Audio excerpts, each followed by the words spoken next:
Good morning students. आज आपणे topic 5.4 hydrogen atom start करशुं।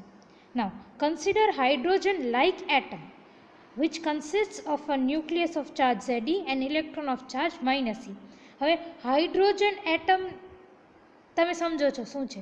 Hydrogen atom અને hydrogen like atom. Hydrogen like atom એટલે શું? હાઇડ્રોજન કેવું હોય કે એના આઉટર મોસ્ટ ઓર્બિટમાં એક જ ઇલેક્ટ્રોન હોય. તો એવું એટમ જેના આઉટર મોસ્ટ ઓર્બિટમાં ખાલી એક ઇલેક્ટ્રોન છે, ઇલેક્ટ્રોન ઓફ ચાર્જ E, જેમાં ખાલી ઇલેક્ટ્રોન ઓફ ચાર્જ E છે ઓર્બિટ્સમાં, એ છે હાઇડ્રોજન લાઇક એટમ. અને ન્યુક્લિયસનો તો કાંઈ પણ ચાર્જ હોઈ શકે, Ze. સો આને હાઇડ્રોજન લાઇક એટમ કહેવાય કે ઓર્બિટમાં એક જ ઇલેક્ટ્રોન હોય અને ન્યુક્લિયસમાં કાંઈ પણ ચાર્જ હોઈ શકે. That is hydrogen like atom.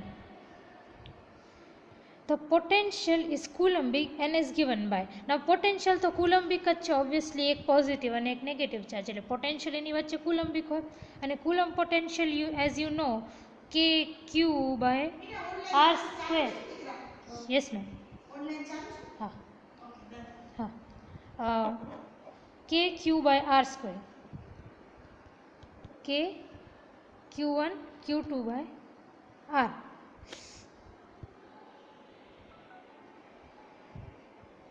Okay, હવે Q1 શું છે? આપણો એક ચાર્જ છે Ze અને બીજો ચાર્જ આ શું છે? ઇલેક્ટ્રોનનો -e. So V is equal to -KZe²/R. Now the time independent Schrodinger equation is given by. હવે આ તો તમને કરાવવાની જરૂર નથી, આટલા બધા લેક્ચર્સ જોયા તમને સમજાઈ જાય. ટાઈમ ઇન્ડિપેન્ડન્ટ સ્ક્રોડિંજર ઇક્વેશન આપણે નોર્મલી કઈ રીતે લખીએ? Hψ is equal two Eψ. અહીંયા લખ્યો. હવે આ સાઈ અહીંયા છે. H શું છે? H તમને ખબર છે, kinetic energy plus potential energy. હવે પોટેન્શિયલ એનર્જી આ જો અહીંયા લખ્યું મેં -KZe²/R. અને કાઇનેટિક એનર્જી શું છે? કાઇનેટિક એનર્જી આ કેવી રીતે લખ્યું? તો kinetic energy is p²/2m. 2m. હવે એમની જગ્યાએ આપણે મ્યુ લખશું, રેડ્યુસ્ડ માસ, બિકોઝ ન્યુક્લિયસ Ze ચાર્જવાળો અને ઇલેક્ટ્રોન -e ચાર્જવાળો બંનેને કન્સિડર કરવાના છે. સો p²/2μ. હવે P is equal to -I/h×del. તો p² શું હોય? -h×2del². તો અહીંયા હું p² ની જગ્યાએ -h×2del² / 2μ. તો આ તો તમને ઇક્વેશન કઈ રીતે આવ્યું એ ખબર છે. નાઉ હવે આપણે ફાઇન્ડ આઉટ છે ને, આ કેસમાં ખાલી રેડિયલ ઇક્વેશન કરવાનું રહેશે. એના માટે આપણે સૌથી પહેલાં તો આપણું જે 3D ઇક્વેશન છે ψ ને, એને આપણે ફર્સ્ટ ટોપિકમાં જે રીતે કર્યું હતું કે R પાર્ટ, થીટા પાર્ટ અને ફાઈ પાર્ટમાં સેપરેટ કરવું પડશે. એ આપણે કઈ રીતે કરશું? ψ is equal to R theta into phi. એને આપણે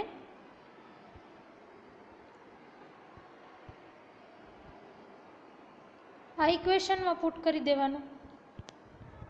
આ ફર્સ્ટ ટોપિક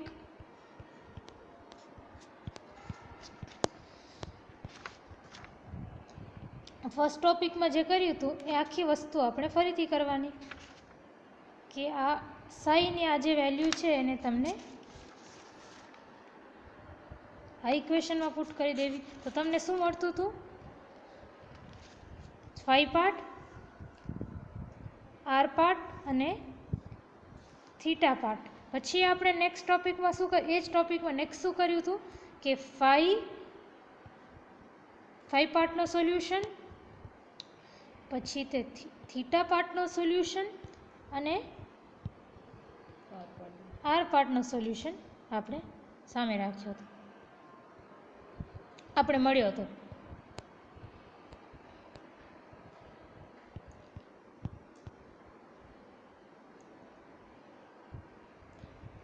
આપણે ફરીથી એ જ આખી પ્રોસિજર કરવાની છે. અને એંગ્યુલર પાર્ટનું સોલ્યુશન શું હતું લાસ્ટ ટાઈમ? એંગ્યુલર પાર્ટ એટલે થીટા ફાઈનું સોલ્યુશન શું હતું? આટલી જલ્દી ભૂલી ગયો. એંગ્યુલર પાર્ટ એટલે થીટા અને ફાઈ ભેગું થઈને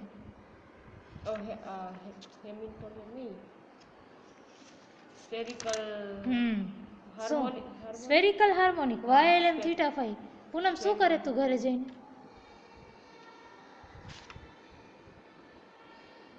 મને આ છે ને ફાવતું નથી આજે હું યુનિટ 1 કરું છું અને એના માટે છે ને મેં આલુ કાટ એ જ હવે અહીંયા ધ્યાન આપ. હા, તો એંગ્યુલર પાર્ટ અહીંયા બેસીને જે તમે લખો છો એ સમજાવવું જોઈએ ને તમે શું લખો છો. છાપવાથી મતલબ નથી ને પૂનમ? ઓકે.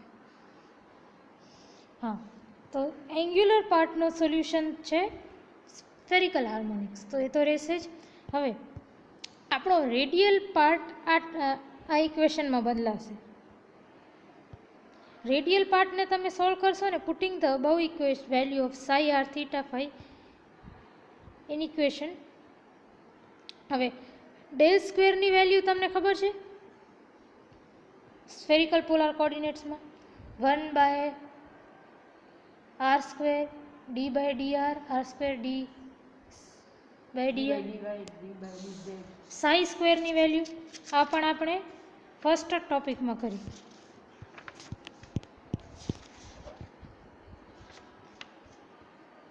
આ રીતે જો in spherical polar coordinate del square આ છે. તો પાના ના ફરાવ અહીંયા જો. હા,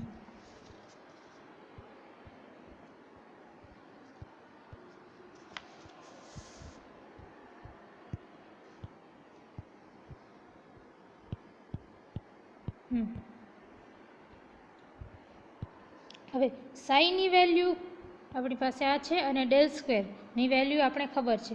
એ તમને ઇક્વેશન 29માં પુટ કરશો અને સોલ્વ કરશો તો તમને રેડિયલ પાર્ટ ઓફ ઇક્વેશન કંઈક આવું મળશે. અને સ્ફેરિકલ પાર્ટનું સોલ્યુશન તો જે રીતે મેં તમને કીધું spherical harmonics YLM theta phi છે જ. હું ફરીથી નથી કરાવતી કારણ કે આ જ પ્રોસિજર આપણે ફર્સ્ટ ટોપિકમાં કરેલી છે. Now let rho is equal to under root minus 8 mu e by h cross square r be the new variable. હવે આપણે પાસે આ વેરિયેબલ કેવું છે? આમાં વેરિયેબલ શું છે? r. Small r is the variable. તો આપણે એક નવું વેરિયેબલ ડિફાઇન કરીએ છીએ આ રીતે. અને એક નવો કોન્સ્ટન્ટ ડિફાઇન કરીએ છીએ lambda is equal to kz_d² by h cross under root mu by -2. એને આપણે એક અલગ કોન્સ્ટન્ટ કહીએ છીએ.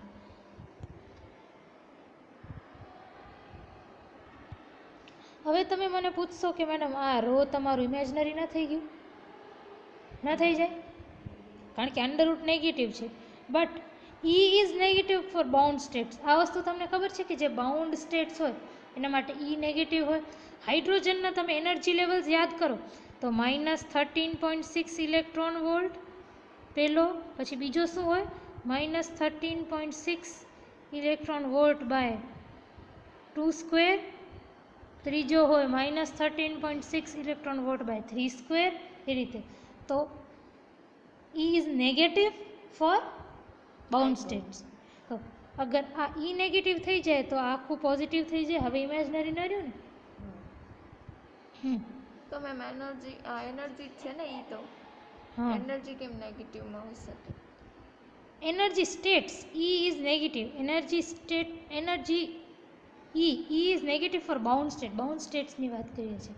Energy negative as in not negative energy.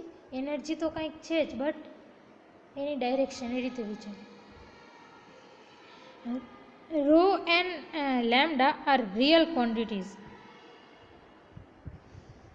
Okay, rho એ જ રીતે રો પણ રિયલ થઈ જશે, ઇમેજનરી નહીં થાય ને. લેમ્ડામાં પણ -2e છે તો આ પણ તમને લાગતું હશે ઇમેજનરી હશે, પણ ના, રો અને લેમ્ડા ઇમેજનરી નથી, they are real quantities. In terms of new variable rho, equation 30 can be written as equation 30 જો ઇક્વેશન 30માં હવે તમને બધી જગ્યાએ જ્યાં જ્યાં આર છે એની જગ્યાએ અને જ્યાં જ્યાં ડી બાય ડી આર છે એની જગ્યાએ ડી બાય ડી રો. તો તમારી ઇક્વેશન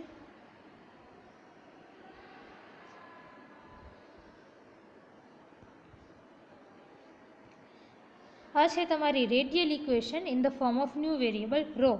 નાઉ હવે આપણે આ radial equation in form of rho ખબર પડી ગઈ, તો આપણે એનું સોલ્યુશન ફાઇન્ડ આઉટ કરવાનું છે. હવે સોલ્યુશન ફાઇન્ડ આઉટ કરવા માટે આપણે હર્માઇટ્સ ઇક્વેશનવાળું યાદ કરો તમે એ topic.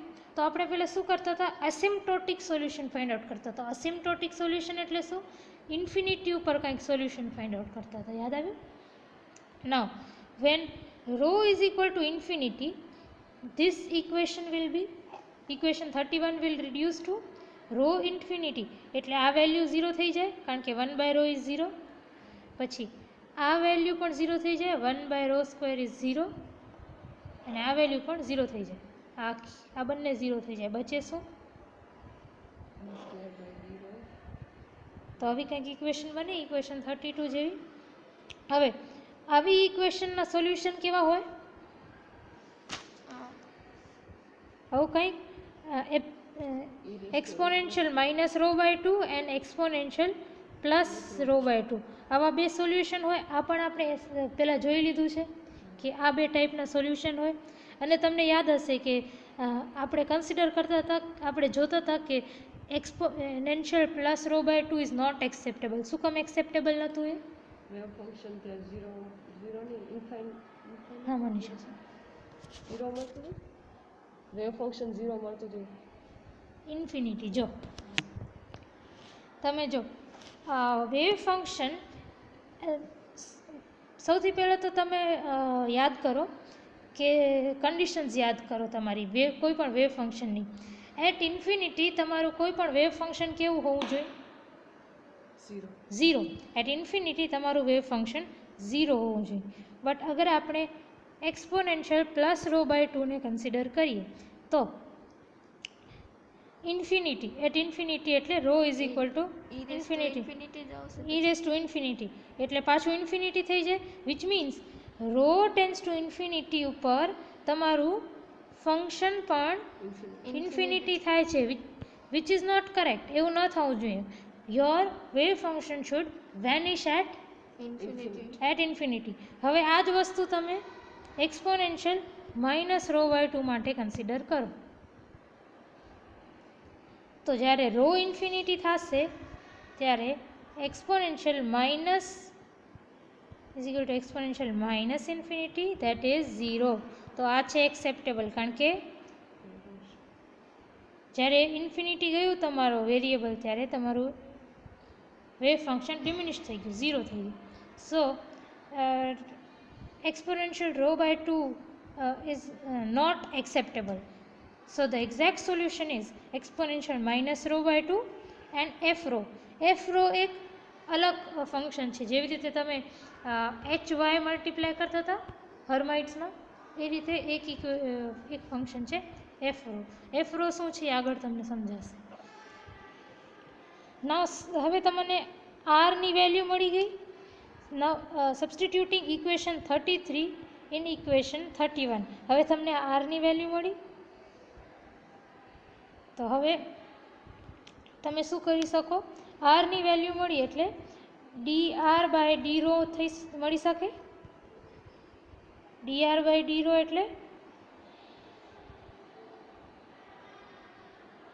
-1/2 exponential minus rho by 2 f rho plus exponential minus rho by 2 f dash rho. એ રીતે તમને ડી આર બાય ડી રોની વેલ્યુ મળે. અને આને ફરીથી એકવાર ડિફરન્શિએટ કરો તો D square R by D rho square, એટલે આને હજી એકવાર ડિફરન્શિએટ કરો જે આપણે મળ્યું એને, તો 1/4 exponential minus rho by 2 f rho minus 1/2 exponential minus rho by 2 f dash rho अने plus exponential minus rho by 2 f double dash rho. तो तमने d r by d rho ने d square r by d rho square मળી જાય એને તમે આમાં substitute કરો જો d square R by D rho square અને d R by D rho simple છે અને આરની વેલ્યુ તો આપણી પાસે છે તો આ ઇક્વેશન કેવી થઈ જશે આવી કંઈક ઇક્વેશન 34 જેવી. Now when rho is equal to 0 હવે આપણે છે ને એફ રો એટલે કે એફ રો છે ને આપણે સૌથી પહેલાં F0 ફાઇન્ડ આઉટ કરીએ. F0 એટલે શું રો ઇઝ ઇક્વલ ટુ 0 એ ફાઇન્ડ આઉટ કરવા માટે આ આખી ઇક્વેશનમાં રોની જગ્યાએ 0 પુટ કરી દો રો ઇઝ ઇક્વલ ટુ 0 તો ઇક્વેશન 34 કેવું થઈ જાય આ 0 આ ટર્મ 0 પછી આ ટર્મ 0 આ ટર્મ 0 એટલે શું બચે LL+1 into F0 is equal to 0 minus L into L plus 1 ની વધે મેમ તો આમ તો 0 જ છે ને right hand side minus plus શું ફરક પડે. હવે L 0 ન હોઈ શકે એના માટે F0 is equal to 0 put so your F0 is 0. આપણે એફ રોમાંથી ખાલી એક F0 ખબર પડી હવે બીજા ફાઇન્ડ આઉટ કરશું. Now power series solution of f rho. હવે આપણે પાવર સિરીઝ સોલ્યુશન યાદ છે તમને એ કે રેસ ટુ અને આગળની ટોપિકમાં પાવર સિરીઝ સોલ્યુશન આવી રીતે પાવર સિરીઝ સોલ્યુશન આપણે કન્સિડર કરતા હતા ને હા મેમ આમાં નહીં પણ યુનિટ 1માં આપણે કરતા હતા. યુનિટ 1ની લાસ્ટ ટોપિકમાં આપણે પાવર સિરીઝ સોલ્યુશન એક મિનિટ જો હર્માઇટ ઇક્વેશનનું સોલ્યુશન તમે જો શું આપણે કન્સિડર કર્યું હતું HY ઇઝ ઇક્વલ ટુ આ રીતે જો હર્માઇટનું સોલ્યુશન આપણે આ રીતે કન્સિડર કર્યું હતું power series 0 to infinity okay is equal to 0 to infinity a k y raise to k. એ જ રીતે આપણે આને પાવર સિરીઝ સોલ્યુશન કહેવાય. સિરીઝ છે સમેશનની સિરીઝ છે અને પાવર્સ છે તો પાવર સિરીઝ સોલ્યુશન. સો હવે એફ રો માટે પણ આપણે પાવર સિરીઝ સોલ્યુશન કન્સિડર કરશું. F rho is equal to summation 0 to infinity a k into rho C plus k that's your power series solution. હવે આનું તમે ડિફરન્સિએશન કરો વિથ રો તો સી પ્લસ કે આવી જશે અને rho C plus k minus 1. આનું ફરીથી ડિફરન્શિએટ કરો તો એ કે સી પ્લસ કે તો એમને એમ રહેશે c plus k minus 1 constant આવશે અને રો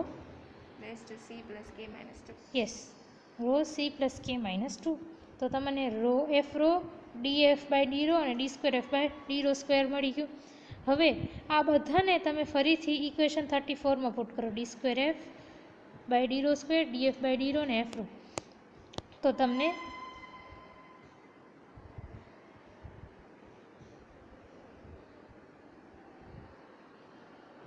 આવું કંઈક ઇક્વેશન મળશે.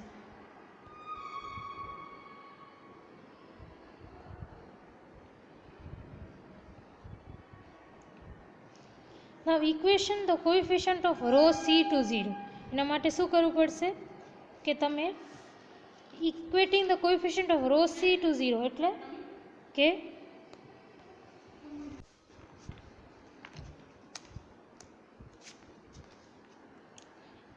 કે k is equal to 0 ઉપર જોઈએ આપણે તો આ ટર્મ આવશે એ 0 ઇન્ટુ સી સ્ક્વેર આ ટર્મ ઉપર ધ્યાન આપજો આ ટર્મમાં k ઇઝ ઇક્વલ ટુ 0 તો સી સ્ક્વેર પ્લસ 2ck એટલે 0 થઈ જશે k ઇઝ ઇક્વલ ટુ 0 છે આ પણ 0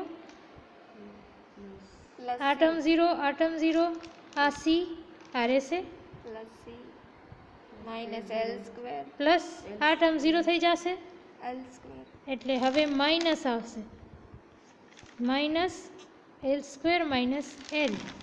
જય સ્વામિનારાયણ. હું જે વિદ્યાર્થીના નામ બોલું એ ઓફિસમાં આવશે. Rho C is equal to Gorasiya Divya Bhimji Zero. TYDA, Hirani Nisha Ramesh ટીવાયડીએ,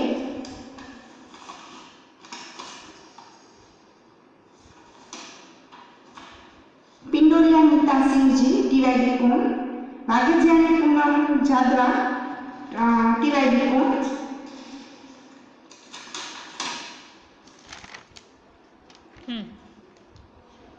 okay. ભોઈયા Sejal ટીવાયડીએસસી અને હિરાણી બંશ્રી પ્રેમજી. આટલા વિદ્યાર્થીની ઓફિસમાં આવશે.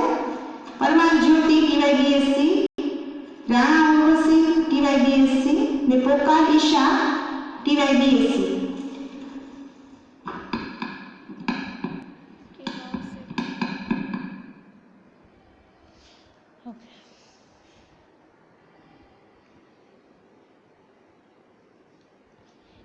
A0 C square plus C minus L square by L. હમણાં જોયું કેવી રીતે આવ્યું કે અવાજ આવતો હતો? ના ના સમજાતું હા, ઇઝ ઇક્વલ ટુ 0.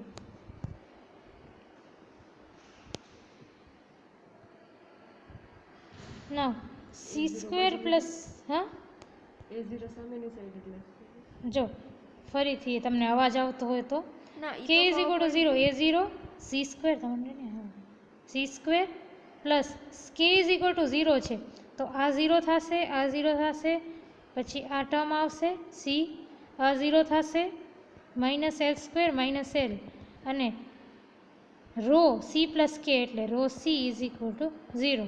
તો હવે રો સી તો 0 હોય નહીં, એના માટે સી ને પાછું માઇનસ ઇન્ફિનિટી થવું પડે એટલે આ ટર્મ 0 હશે. તો આ જો આ ટર્મ 0 છે. હવે A0 ફર્સ્ટ જ કોએફિશિયન્ટ 0 તો ન હોઈ શકે, તો આ ટર્મ 0. હવે આ ઇક્વેશન ક્યારે સોલ્વ થાય? કાં તો C is equal to L હોય, કાં C is equal to minus L plus 1 હોય. હવે આ બેમાંથી એક એક્સેપ્ટેબલ છે ને આ અનએક્સેપ્ટેબલ છે. શું કામ? If C is equal to minus L plus 1, the first term in F row would be A0 divided by rho L plus 1. Okay? તો હવે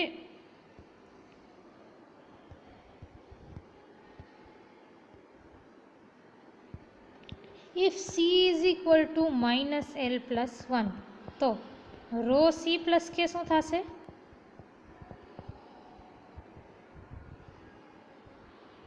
L plus rho minus L plus L plus 1 minus આગળ plus કે plus K.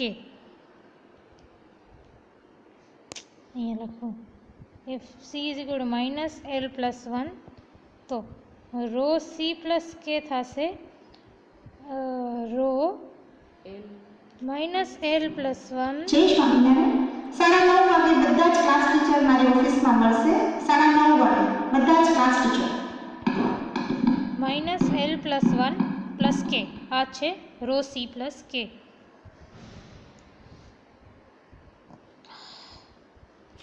નાવ હવે first term એટલે કયો term? A0. A0 એટલે શું કે K ની વેલ્યુ 0 થવી જોઈએ. તો ફર્સ્ટ ટર્મ શું થશે? ફર્સ્ટ ટર્મનો કોએફિશિયન્ટ શું થશે? Rho minus L plus 1.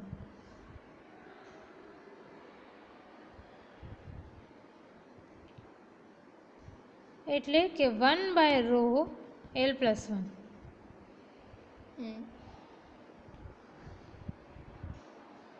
So A0 divided by rho L plus 1. That would be your first term.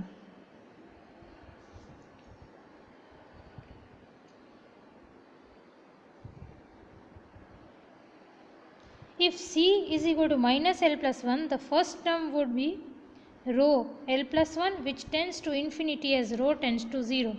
હવે 1 by rho જે છે rho L plus 1.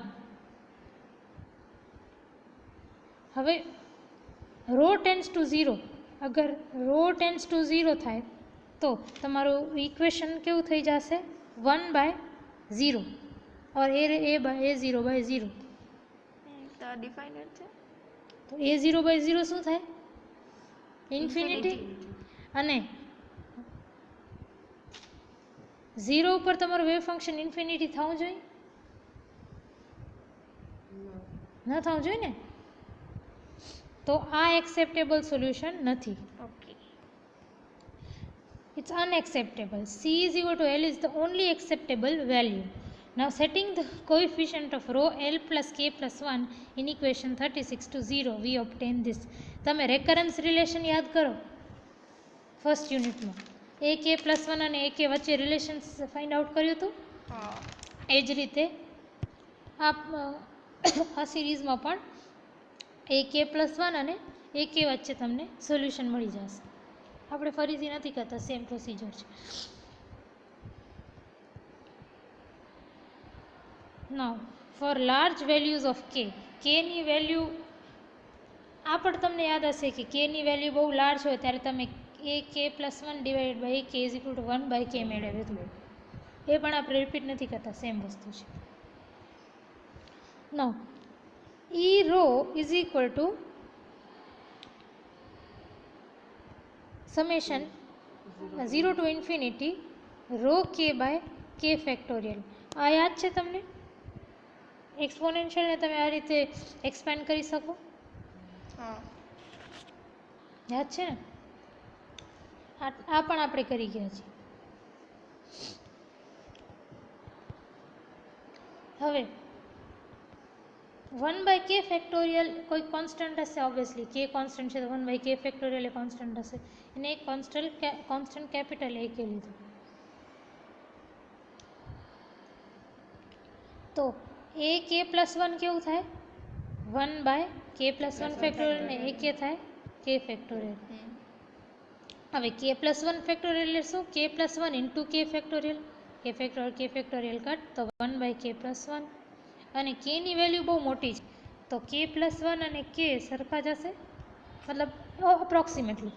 તો એની જગ્યાએ મેં 1/k પુટ કરી દીધું. So as k tends to infinity, એટલે k ની વેલ્યુ બહુ લાર્જ હોય ત્યારે f રો behaves like rho L e raise to rho. કેવી રીતે?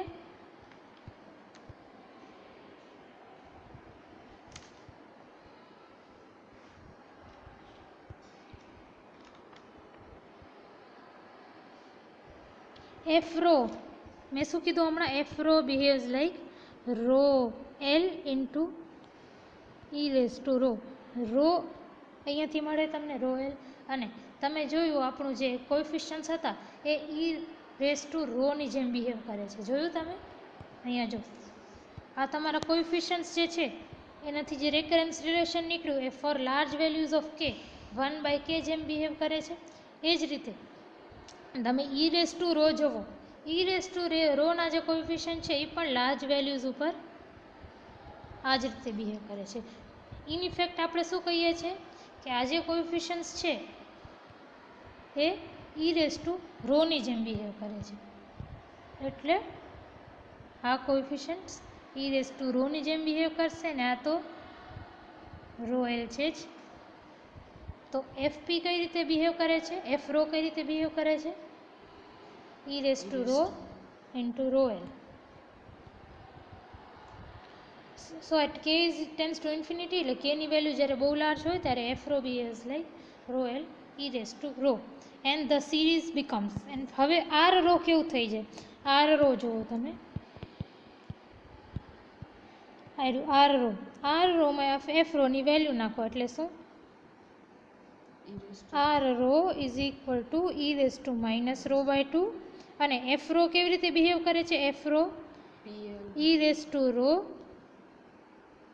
Into rho L. હવે આ ભેગું થઈને શું થઈ જાય? E raise to rho by 2 rho L. તો એ જ વસ્તુ અહીંયા લખેલી છે, R rho raise to L E exponential rho by 2. હવે આપણે સિરીઝને ટર્મિનેટ બી કરવાની છે ને ક્યાંક તો. હર્માઇટ્સ સોલ્યુશન યાદ આવ્યું લિનિયર હાર્મોનિક ઓસિલેટરનું? એ સિરીઝને આપણે ટર્મિનેટ કઈ રીતે કરતા હતા કે આ ન્યુમરેટરના કોએફિશિયન્ટને કોઈ પણ એક value k is equal two n કે n ડેશ માટે 0 પુટ કરી દેતા હતા. એટલે કોઈ પણ value k is equal two n dash જ્યારે થાય એટલે l પ્લસ k ની જગ્યાએ n dash plus 1 minus lambda is equal to 0. તો તમારું લેમ્ડા શું થઈ જશે? l plus n +1. n dash plus 1. આ છે લેમ્ડા. લેમ્ડાની બીજી વેલ્યુ આપણે ખબર હતી, કોન્સ્ટન્ટ ડિફાઇન કરી છે આપણે.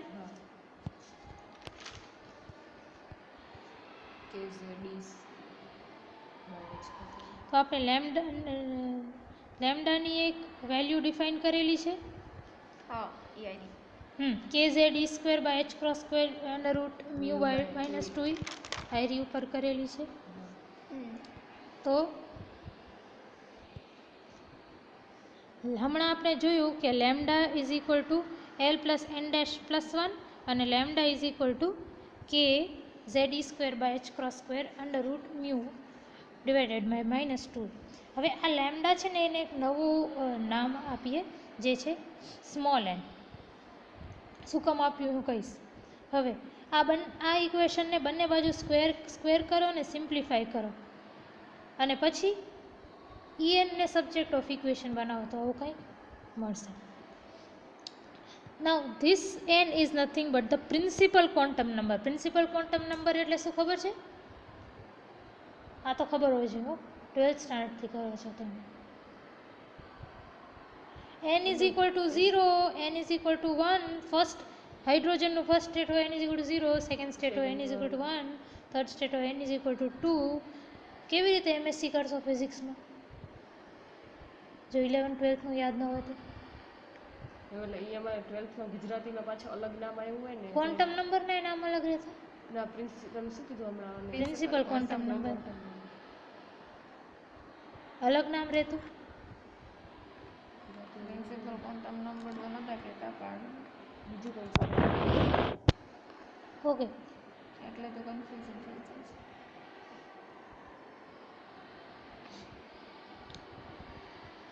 બોહર મોડલ યાદ છે? બોહર્સ મોડલ એમાં તમે વાંચ્યું હશે ક્યાંક. ઓકે, સો બોહરના મોડલથી પણ આપણે કંઈક એનર્જી ફાઇન્ડ આઉટ કરતા હતા, યાદ છે? દરેક સ્ટેટની. હવે તું પૂછતી હતી મને કે એનર્જી માઇનસ કેમ હોઈ શકે, તો બોહર મોડલમાં પણ એનર્જી માઇનસ નથી? -13.6/n² એ રીતે નહોતું? -13.6 ઇલેક્ટ્રોન વોલ્ટ બાય n² હતું ને? હા, તો હવે એ એનર્જી તમે યાદ કરો અને આ એનર્જીનો ફોર્મ્યુલા જુઓ, સરખું નથી? જો બોહર્સ મોડલની એનર્જીનો ફોર્મ્યુલા યાદ કરો.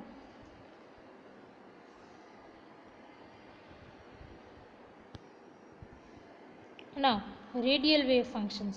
હવે તમને 12th સ્ટાન્ડર્ડની બુક ખોલીને જોઈ આવજો. Radial wave function. હવે આપણે એફ રોને એક ફંક્શન તરીકે લીધું છે rho L into capital L rho. હવે આ કેપિટલ એલ રો નવું શું આવ્યું? કેપિટલ એલ રો તમને ખબર પડશે લાગ્રેસ એસોસિએટેડ લાગ્રેસ પોલિનોમિયલ છે. હવે આ ફોર્મ લીધો ને rho L capital L raise to rho, એને તમે ફરીથી ઇક્વેશન 34 એટલે કે આમાં સબસ્ટિટ્યૂટ કરો. આ એફ છે, જ્યાં જે એફ રો છે એની જગ્યાએ શું સબસ્ટિટ્યૂટ કરવાનું? Rho raise to L into capital L rho. આખું સબસ્ટિટ્યૂટ કરશો તો ફરીથી તમારું કંઈક બીજું ઇક્વેશન નવું જ આવશે.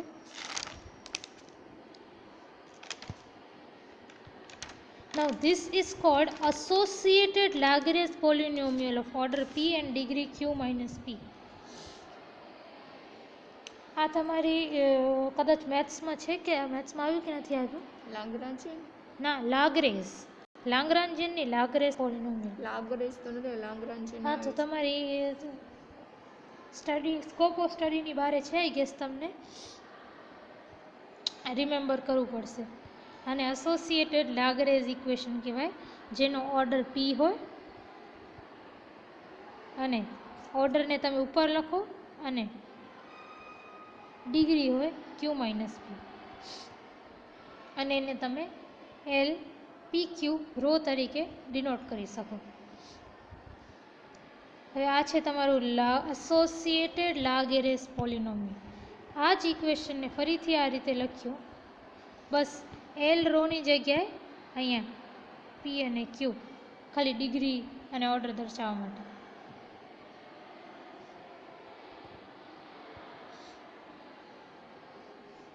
Equation 39 and 40 are identical if L row is taken as this. હમણાં જે રીતે મેં કીધું કે આ ઇક્વેશન બંને આઇડેન્ટિકલ ક્યારે છે, જ્યારે એલ રોની જગ્યાએ એલ પી અને નીચે ક્યુ, પીની જગ્યાએ 2n+1 ને ક્યુની જગ્યાએ n+l. Now F rho is equal to rho L L capital L whatever, હા જે હા. હવે એફ રોની વેલ્યુ મળી તો આર શું છે? આર છે એક્સપોનેન્શિયલ -ρ/2 એફ રો. ક્યાં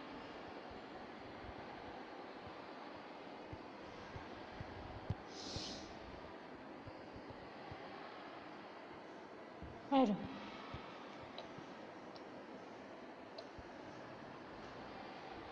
અહીંયા છે ને,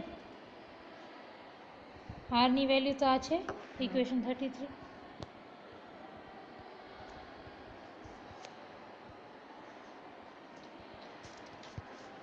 તો R is equal to minus exponential ρ/2 f rho. હા, એફ રોની વેલ્યુ આપણે આ ઇક્વેશનમાં મળી એ પુટ કરી દો. નાવ નોર્મલાઇઝડ ફંક્શન, હવે નોર્મલાઇઝ કરવા માટે નોર્મલાઇઝેશન કોન્સ્ટન્ટ n મલ્ટીપ્લાય કરવો પડશે. હવે નોર્મલાઇઝેશન ઇન્ટિગ્રલ નોર્મ 1 હોવો જોઈએ. તો જો નોર્મ 1 લીધો, પછી આપણે એને સોલ્વ કરતા ગયા.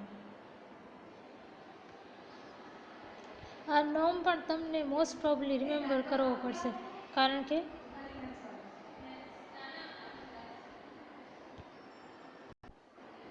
હા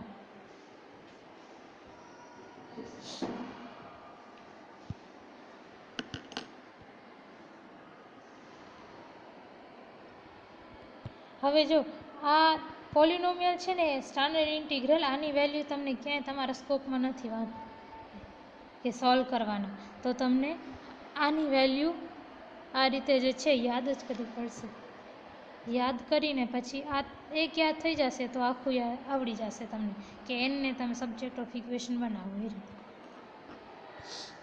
હવે એનની વેલ્યુ મળી ગઈ, એનની વેલ્યુને તમને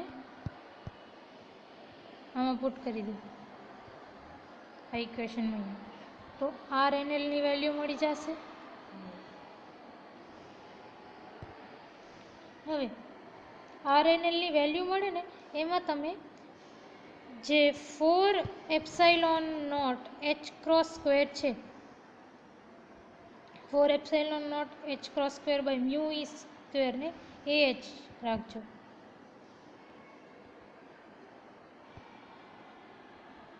નાઉ when mu is equal to ME, એટલે જ્યારે એક જ ઇલેક્ટ્રોન હોય ત્યારે રેડિયુસ માસ શું હોય? બેનો combination m1 m2 divide by m1 plus m2. ખાલી એક જ ઇલેક્ટ્રોન છે, બીજું છે જ નહીં, તો મ્યુ કેવું થાય? ઇલેક્ટ્રોનના માસ જેવું થાય ને. તો લગભગ રેડિયુસ માસ ME હોય ત્યારે મ્યુ E સ્ક્વેરની જગ્યાએ ME. હવે 4πε0 by ME E square is nothing but your Bohr's radius. Bohr's radius યાદ છે? એની વેલ્યુ જોજો 12th માં એ બુકમાં.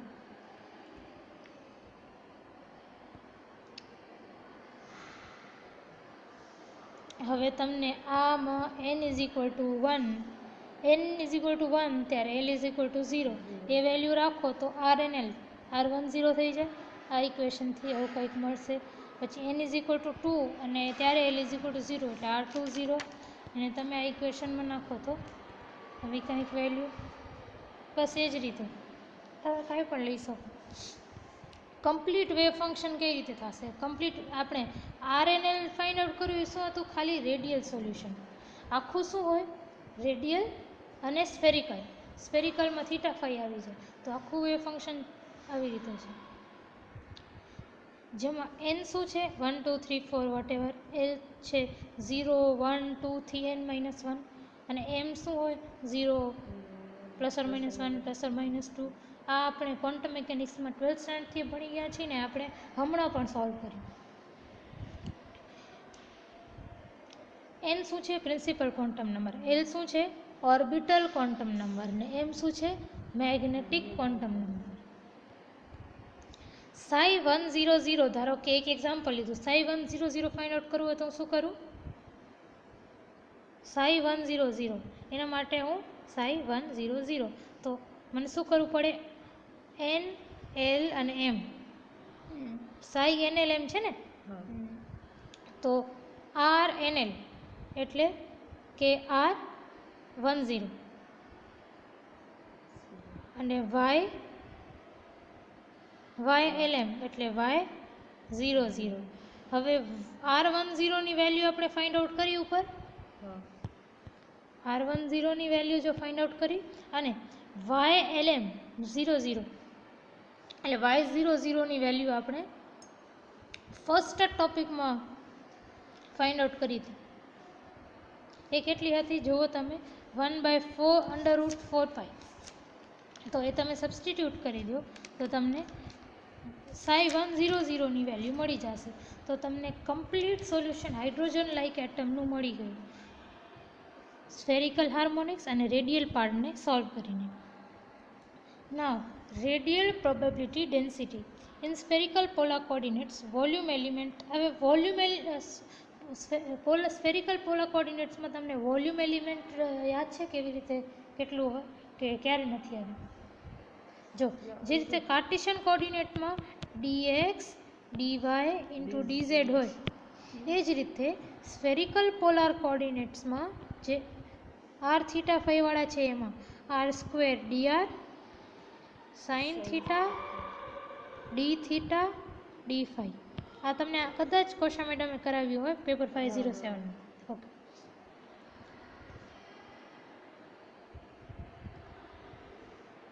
તો આ તમારું વોલ્યુમ એલિમેન્ટ છે. The probability of finding an electron with wave function psi nlm in volume element d tau is. હવે પ્રોબેબિલિટી આપણે કેવી રીતે ફાઇન્ડ આઉટ કરીએ? psi વેવ ફંક્શન હોય તો આ રીતે, અને પ્રોબેબિલિટી કહેવાય. અને ડી ટાઉમાં પ્રોબેબિલિટી કેટલી છે વોલ્યુમમાં? તો psi² ડી ટાઉ.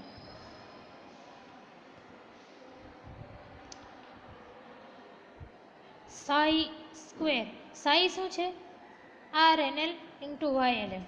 તો મોડ psi² શું હશે? RNL² અને YLM². અને ડી ટાઉની જગ્યાએ એ પુટ કરી દીધું. The probability of finding the electron in a thin spherical shell bounded by radius r and r plus dr is.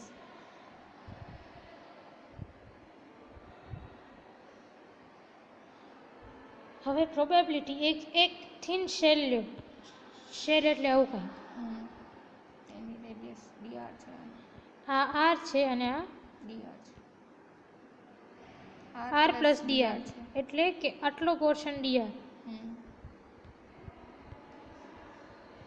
એટલે આ તો ફિક્સ છે r કેટલું ફાઇન્ડ આઉટ કરવાનું છે, એટલે તમે એને ઇન્ટિગ્રેશનથી બહાર લઈ લો. આ ફિક્સ રહેશે RNL અને YLM, સોરી RNL ખાલી, આ પણ ફિક્સ છે RNL. તો RLN² r² dr અને ઇન્ટિગ્રેશનમાં શું રાખો? થીટા અને ફાઈ. એંગ્યુલર પાર્ટ ઇન્ટિગ્રેશનમાં રહેશે ને, કારણ કે આપણે એંગલ ચેન્જ કરીએ છીએ અહીંયાથી આમ. તો તમારો થીટા કઈ રીતે ચેન્જ થાય? 0 to π. અને ફાઈ કઈ રીતે ચેન્જ થાય? મેં તમને કીધું 0 to 2π. અને અંદર સ્ફેરિકલ પાર્ટ રાખ્યો ઇન્ટિગ્રેશનને.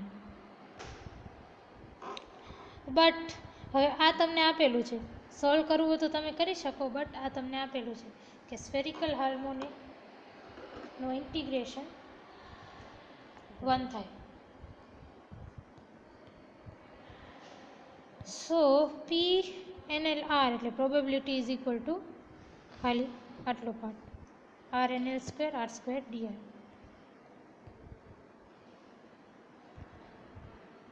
હવે તમને પૂછે what is radial probability density? Radial probability density is defined as the probability of finding electron of the hydrogen atom at distance r from the nucleus.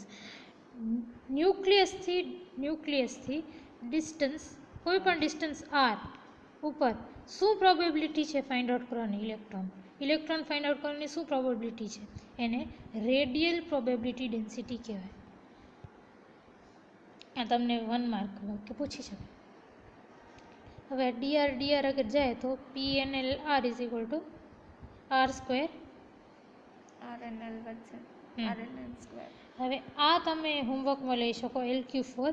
Right time independent Schrodinger equation for relative motion of hydrogen atom, solve its radial part to obtain energy eigen values. તો તમને પહેલાં તો આખું time dependent Schrodinger equation solve કરવાનું, એનું radial, પછી એનું ખાલી રેડિયલ પાર્ટ સોલ્વ કરવાનું to obtain energy eigen values. આમાં શું લખેલું છે, જેટલું લખેલું હોય ને ક્વેશ્ચનમાં એટલું ધ્યાન રાખવાનું. Solve its radial part to obtain energy eigen values. Radial part એટલે to obtain energy eigen values. તો જો તમને ક્યાં સુધી કરવાનું રહ્યું, અહીંયા સુધી એનર્જી આઇગન વેલ્યુઝ તમે ઓબ્ટેન કરી. તમને વેવ ફંક્શન ઓબ્ટેન કરવાનું કીધું હોય તો છેક અહીંયા સુધી ઓબ્ટેન કરવાનું. આ ક્વેશ્ચનમાં તો અહીંયા સુધી જ કરવાનું ને મેડમ? એક મિનિટ. હવે સોલ્વ ઇટ્સ રેડિયલ પાર્ટ, બરાબર, radial part energy eigen values તો ફાઇન્ડ આઉટ કરી લીધી. હવે solve its radial part solve કરવાનો છે, વિચ મીન્સ કે આ અહીંયા સુધી આખું કરવું પડશે એકચ્યુઅલી, કારણ કે એને ઓબ્ટેન એનર્જી આઇગન વેલ્યુ ફંક્શન તો કીધું જ, એટલે એ ફાઇન્ડ આઉટ કરવું પડશે. ને સોલ્વ ઇટ્સ રેડિયલ પાર્ટ, તો રેડિયલ પાર્ટ ક્યાં સોલ્વ થાય છે, જ્યારે RNL મળે છે અહીંયા સુધી.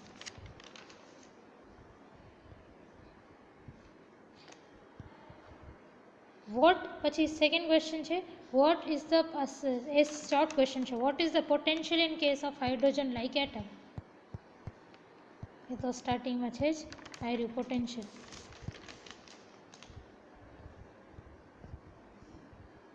-KZE² by R.